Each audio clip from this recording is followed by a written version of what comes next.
Hey everybody, last week I read a whole bunch of comics and I'm gonna let you know what I felt about some of these, so let's do that. First up I have Flash number 36. This is the second part of a story where in the first issue at the end someone has died at Iron Heights, which is where Barry Allen has to be a cop these days. The art, it's pretty good, not the best. Howard Porter's done, but he's done a whole lot worse. And the story's been really good. There's a bit of a mystery as far, I don't want to tell you who died, but let's just say there's some rogues involved. And if you are a fan of The Flash, then you're probably a fan of the Rogues. I am both, and they're probably the best group of villains that a superhero has to fight. Anyway, pick this one up. Next up we have Falcon number 3. I actually can't believe I read 3 issues of Falcon. This one is really starting to weigh on me. I'm not really digging it that much and the art's only okay.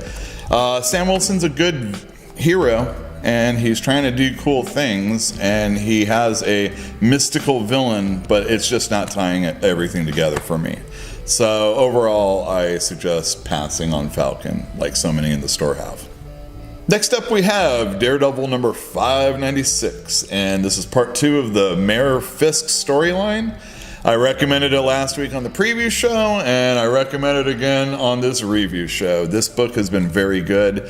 The second issue is all the cops in New York trying to take out Daredevil, and how he tries to escape them is very reminiscent of some really cool Batman stories that maybe a guy named Frank Miller used to do. Of course, he used to do Daredevil, so this all ties in together and feels very quaint that way. A good book, good action. I'm really enjoying it. Good art too. Next up, we have Cable number 152.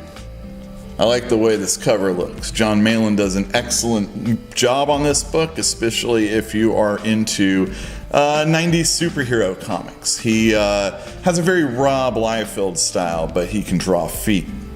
Ed Brisson does the writing, and he's been doing a really good job on this and Iron Fist. Basically, this story is all about Cable getting a team together to save the Externals, which are immortal mutants that could, I guess, only be killed by each other. So who's doing it? We find out in this issue. I don't know exactly where they come up with the realization that who's behind it is doing it, but it doesn't matter. There's a big fight that ensues and it continues on the next issue. So if you dig X-Men, Cable, or just superheroes fighting it out with each other, this is definitely the book for you. Next up we have XMen Blue number 17. They are stuck in the 2099 universe, and this is not really my favorite X-Men book, but more often than not it is the one I enjoy the artwork the most and the story the most. Even though I don't like these X-Men time-displaced characters. But since they're no longer time-displaced in our timeline, they're now in the 2099 universe, and then they'll go from there. I'm not hating them as much. Anyway, X-Men Blue has been really good, especially if you want to see them bounce around to different time periods. Next up we have Maestros number 3. The second issue ended with a cliffhanger, and this one continues right on in, and it is fantastic.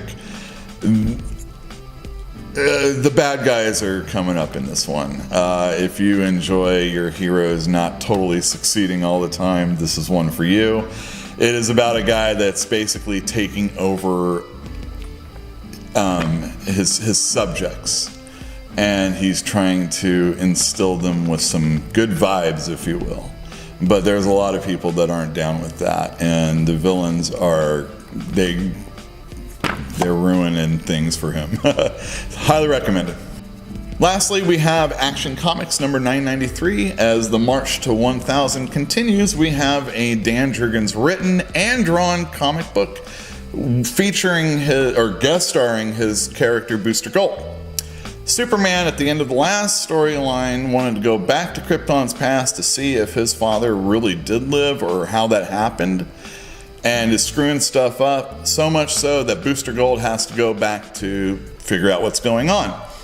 And at the end of the story, Superman realizes, of course he should have realized, that there's no yellow sun, there's a red sun on Krypton, and Krypton's police are shooting at him. So the boys are in trouble at the end of this first issue. I liked it, and I dig Booster Gold, so this is definitely a book everyone should pick up.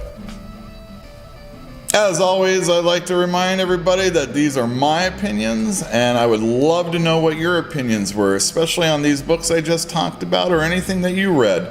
So let us know in the comments down below, and don't forget to subscribe and hit the bell for notifications, and we'll see you next week.